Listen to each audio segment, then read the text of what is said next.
بسم اللہ الرحمن الرحیم نحمدہ ونصلی علی رسولہ الکریم اما بعد۔ 20واں پارہ 3 حصوں پر مشتمل ہے۔ پہلا حصہ سورۃ النمل آیت نمبر 60 سے لے کر اختتام سورت تک، دوسرا حصہ سورۃ القصص پر، تیسرا حصہ سورۃ العنکبوت ابتدا سے لے کر آیت نمبر 44 تک۔ پہلے حصے میں توحید کے 5 دلائل ذکر کیے۔ ان 5 دلائل میں تلقین کا اسلوب اختیار کیا گیا ہے، یعنی ایسے سوالات کیے گئے ہیں جن کا مشرکین کے پاس کوئی جواب نہیں تھا۔ امن خلق السماوات والارض وانزل لکم من السماء ماء، بھلا وہ کون ہے جس نے آسمانوں اور زمین کو پیدا کیا اور تمہارے لیے آسمان سے پانی اتارا، پھر ہم نے اس پانی سے بارونق باغ اگائے۔ تمہارے بس میں نہیں تھا کہ تم ان درختوں کو اگا سکتے، کیا پھر بھی تم کہتے ہو کہ اللہ کے ساتھ کوئی اور خدا ہے؟ نہیں، بلکہ ان لوگوں نے راستے سے منہ موڑ رکھا ہے۔ امن جعل الارض قرارا وجعل خلالها انہارا، بھلا وہ کون ہے جس نے زمین کو قرار کی جگہ بنایا اور اس کے بیچ بیچ میں دریا پیدا کیے، اور اس کو ٹھہرانے کے لیے پہاڑوں کی میخیں گاڑ دی اور 2 سمندروں کے درمیان ایک آڑ رکھ دی۔ امن یجیب المضطر اذا دعاہ ویکشف السوء، بھلا وہ کون ہے کہ جب کوئی بے قرار اسے پکارتا ہے تو وہ اس کی دعا قبول کرتا ہے اور تکلیف دور کرتا ہے، اور جو تمہیں زمین میں خلیفہ بناتا ہے۔ امن یہدیکم فی ظلمات البر والبحر ومن یرسل الریاح، بھلا وہ کون ہے جو خشکی اور سمندر کے اندھیروں میں تمہیں راستہ دکھاتا ہے، اور جو اپنی رحمت کی بارش سے پہلے ہوائیں بھیجتا ہے، جو تمہیں بارش کی خوشخبری دیتے ہیں۔ امن یبدأ الخلق ثم یعیدہ ومن یرزقکم من السماء والارض، بھلا وہ کون ہے جس نے ساری مخلوق کو پہلی بار پیدا کیا، پھر وہ اس کو دوبارہ پیدا کرے گا، اور جو تمہیں آسمان اور زمین سے رزق فراہم کرتا ہے۔ اِلٰہ مع اللہ، کیا پھر بھی تم کہتے ہو کہ اللہ کے ساتھ کوئی اور خدا ہے؟ قل ہاتوا برہانکم ان کنتم صادقین، اگر تم سچے ہو تو دلیل لے کر آؤ۔ ہر مشکل میں تیرے لب پر دعا کا ہونا، اس سے بھی تو ثابت ہے خدا کا ہونا۔ مشرکین بعث بعد الموت کے منکر تھے۔ ان کا کہنا تھا جب ہم مر کے مٹی ہو جائیں گے، اذا کننا ترابا وآباؤنا انا لمخرجون، تو پھر دوبارہ کیسے اٹھائے جائیں گے؟ اس کے جواب میں فرمایا کہ اس دن ہم ہر امت سے ان لوگوں کی پوری فوج کو گھیر کر لائیں گے جو ہماری آیتوں کو جھٹلایا کرتے تھے۔ وَيَوْمَ نَحْشُرُ مِنْ كُلِّ أُمَّةٍ فَوْجًا مِّمَّن يُكَذِّبُ بِآيَاتِنَا فَهُمْ يُوزَعُونَ، پھر اس کے بعد بتایا کہ یہ جہاں اس وقت تک باقی ہے جب تک سور نہیں پھونک دیا جاتا۔ وَيَوْمَ يُنفَخُ فِي الصُّورِ فَفَزِعَ مَن فِي السَّمَاوَاتِ وَمَن فِي الْأَرْضِ إِلَّا مَن شَاءَ اللَّهُ، اس دن پہاڑ بادلوں کی طرح ہواؤں میں اڑنے لگیں گے، پھر نیکوکاروں کو اچھائیوں کا انعام اور برے لوگوں کو برائیوں کی سزا دی جائے گی۔ دوسرا حصہ سورۃ القصص پر مشتمل ہے۔ اس میں 2 باتیں ہیں، موسیٰ علیہ السلام اور فرعون کا قصہ، موسیٰ علیہ السلام اور قارون کا قصہ۔ یہ سورت ترتیب کے اعتبار سے 28ویں اور نزول کے اعتبار سے 49ویں نمبر پر مکہ میں نازل ہوئی۔ اس میں 88 آیات اور 9 رکوع ہیں۔ موسیٰ علیہ السلام اور فرعون اور قارون کا قصہ بیان ہوا ہے، اس وجہ سے اس کا نام قصص رکھا گیا۔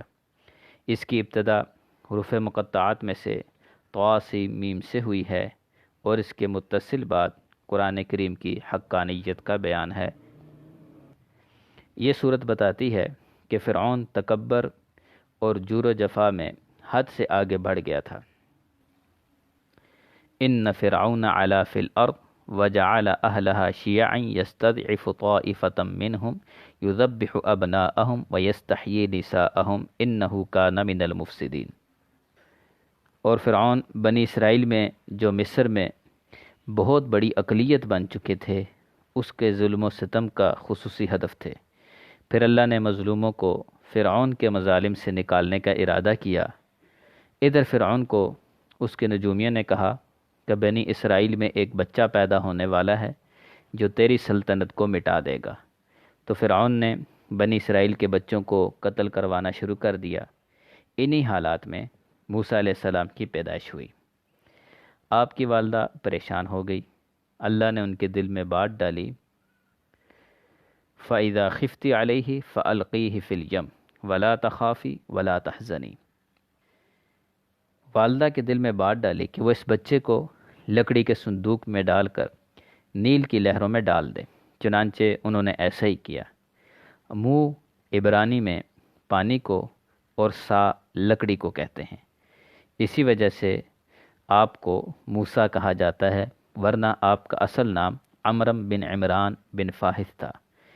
یہ صندوق تیرتے ہوئے فرعون کے گھر سے گزرا تو کسی خادم نے پکڑ کر فرعون کی بیوی آسیہ رضی اللہ تعالی عنہ کی گود میں ڈال دیا۔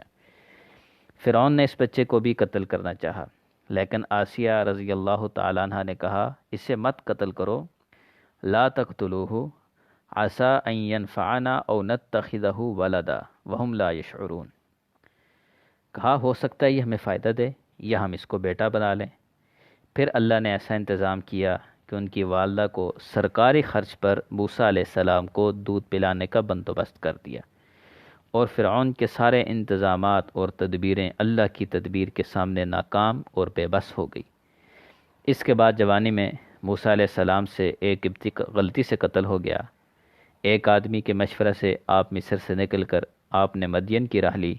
وہاں ایک جگہ پہنچے، دیکھا کہ دو باحیا باپردہ بچیاں اپنی بکریوں کو پانی پلانا چاہتی تھی، لیکن پانی نکالنے کی طاقت نہیں۔ موسیٰ علیہ السلام نے ان کی بکریوں کو پانی پلا دیا۔ وہ بہت خوش ہوئیں، جا کر اپنے والد حضرت شعیب علیہ السلام کو سارا ماجرا سنایا، اور ادھر موسیٰ علیہ السلام ایک درخت کے سائے میں بیٹھ کر انہوں نے یہ دعا مانگی، رب انی لما انزلت الی من خیر فقیر۔ اے میرے رب، میں تیری عطا کا فقیر اور محتاج ہوں۔ اس دعا میں وہ سب کچھ آ گیا جس کا انسان محتاج ہو سکتا ہے۔ گویا موسیٰ علیہ السلام نے دریا کو کوزہ میں بند کر دیا۔ اتنی دیر میں انہیں دور میں سے ایک لڑکی آتی ہوئی دکھائی دی۔ اس نے موسیٰ علیہ السلام سے آ کر کہا کہ ہمارے والد آپ کو بلا رہے ہیں تاکہ آپ کو پانی پلانے کی اجرت دیں۔ ایک لڑکی کا نام لیہ تھا، دوسری کا نام سفوریہ تھا، اور جو پیغام لے کر آئی تھی اسی کے ساتھ موسیٰ علیہ السلام کی شادی ہوئی۔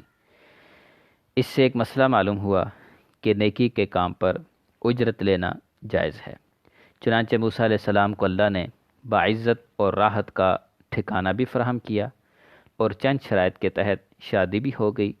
مقررہ مدت پوری کرنے کے بعد موسیٰ علیہ السلام اپنی اہلیہ کو لے کر مصر کی طرف روانہ ہوئے۔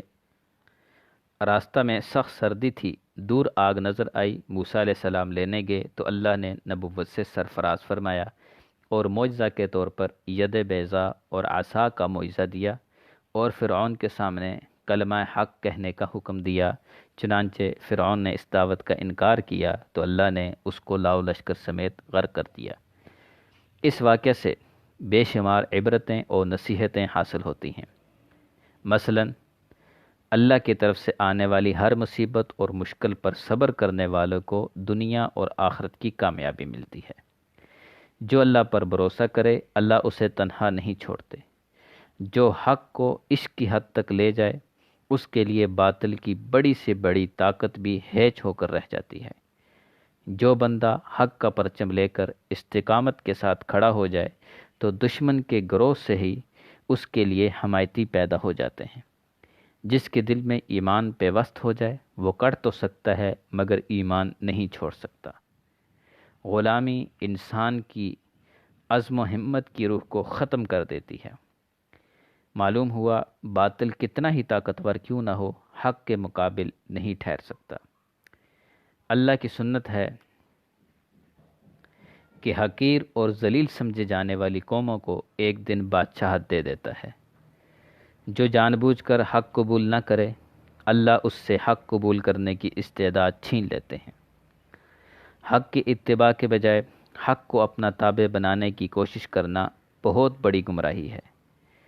کوئی حق قبول کرے یا نہ کرے، داعی کا کام حق کی دعوت دینا ہے، اور ساتھ ساتھ معلوم ہوا کہ انسانوں کو انسانوں کی غلامی سے نکال کر ایک اللہ کی غلامی میں لانا، یہ انبیاء علیہم السلام کی سنت ہے۔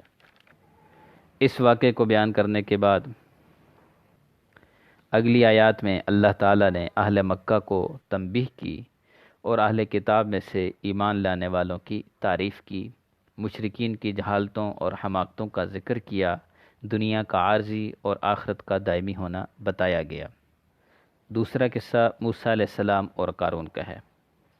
اس کو آیت نمبر 76 سے لے کر 82 تک بیان فرمایا۔ ان قارون کان من قوم موسیٰ فبغى علیہم وآتیناہ من الکنوز ما ان مفاتحہ لتنوء بالعصبۃ اولي القوہ۔ یہ قارون موسیٰ علیہ السلام کا چچا زاد بھائی تھا اور دنیا کا سب سے بڑا سرمایہ دار تھا۔ اس کے خزانوں کی چابیاں اٹھانے کے لیے طاقتور مردوں کی ایک بڑی جماعت کی ضرورت پیش آتی تھی۔ دولت کی فراوانی نے اسے مغرور بنا دیا اور کہتا کہ مجھے یہ مال میری دانش کے زور پر ملا ہے۔ قال انما اوتیتہ علی علم عندی۔ دنیا کی محبت میں ڈوبے لوگ جب اسے دیکھتے تو ان کے منہ میں پانی آ جاتا اور وہ اسی جیسا بننے کی تمنا کرتے، لیکن پھر اللہ نے اس کو اس کے سارے مال سمیت زمین میں دھنسا دیا تو دنیا پرستوں کی آنکھیں کھل گئیں اور بول اٹھے، لولا امن اللہ علینا لخسف بنا۔ اگر اللہ ہم پر احسان نہ کرتا تو ہمیں بھی دھنسا دیتا۔ اس کے بعد اللہ نے ایک ایسی نصیحت کی جو ہر مسلمان کو اپنے پلے باندھ لینی چاہیے۔ فرمایا، تلک الدار الآخرہ نجعلها للذین لا یریدون علوا فی الارض ولا فسادا والعاقبۃ للمتقین۔ آخرت کا گھر ہم نے ان لوگوں کے لیے تیار کر رکھا ہے جو ملک میں بڑا بننے اور فساد کا ارادہ نہیں رکھتے، اور انجام تو پرہیزگاروں ہی کا ہے۔ تیسرا حصہ سورۃ العنکبوت ابتدا سے لے کر آیت نمبر 44 پر مشتمل ہے۔ یہ سورت ترتیب کے اعتبار سے 29ویں اور نزول کے اعتبار سے 85 نمبر پر مکہ میں نازل ہوئی۔ اس میں 69 آیات اور 7 رکوع ہیں۔ آیت نمبر 41 میں مکڑی کا ذکر ہے، اسی وجہ سے اس کا نام سورۃ العنکبوت رکھا گیا ہے۔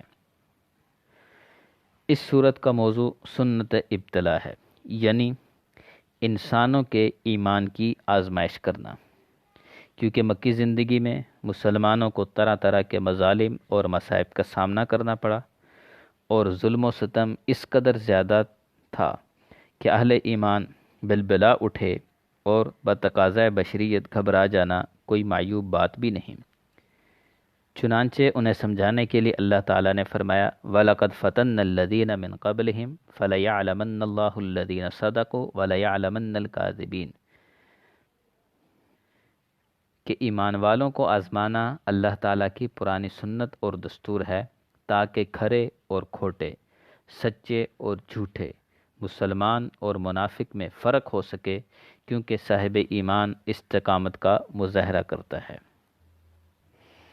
اور ساتھ ساتھ بتایا کہ یہ آزمائش دائمی نہیں بلکہ عارضی ہوتی ہے، اور بالآخر غلبہ اہل حق کو نصیب ہوتا ہے، اور سب سے زیادہ آزمائش تو انبیاء پر آئی ہیں۔ اس کے ضمن میں نوح علیہ السلام، ابراہیم علیہ السلام، لوط علیہ السلام، شعیب علیہ السلام، موسیٰ علیہ السلام وغیرہ کے قصے اجمالی طور پر بیان کیے، تاکہ اہل ایمان جان لیں کہ آزمائش عارضی ہے، اور انجام کار غلبہ اہل حق کو ہی نصیب ہوتا ہے، اور مخالفین ہلاک ہوتے ہیں۔ اس کے بعد مشرکین کے بتوں کو مکڑی کے جالے کے ساتھ تشبیہ دی گئی۔ مثل الذین اتخذوا من دون اللہ اولیاء کمثل العنکبوت اتخذت بیتا وان اوہن البیوت لبیت العنکبوت لو کانوا یعلمون۔ وجہ تشبیہ یہ ہے کہ مکڑی بہت بڑی کوٹھی میں اپنا گھر بنائے گی، حالانکہ اتنے بڑے محل میں کون سی کم جگہ ہے جو یہ نہیں رہ سکتی، اور اس کے اندر کمزور سا گھر بنا لیتی ہے۔ یہی حال مشرکین کا ہے، اتنی بڑی خدائی میں، اتنے بڑے آسمان کے نیچے ان کو سکون نہیں ملتا اور کمزور بتوں کی پناہ لیتے ہیں۔ دوسرا، مکڑی کا جالا اس قدر کمزور ہوتا ہے کہ نہ سردی سے بچا سکتا ہے، نہ ہی گرمی سے، اور نہ ہی تیز ہواؤں کا مقابلہ کر سکتا ہے۔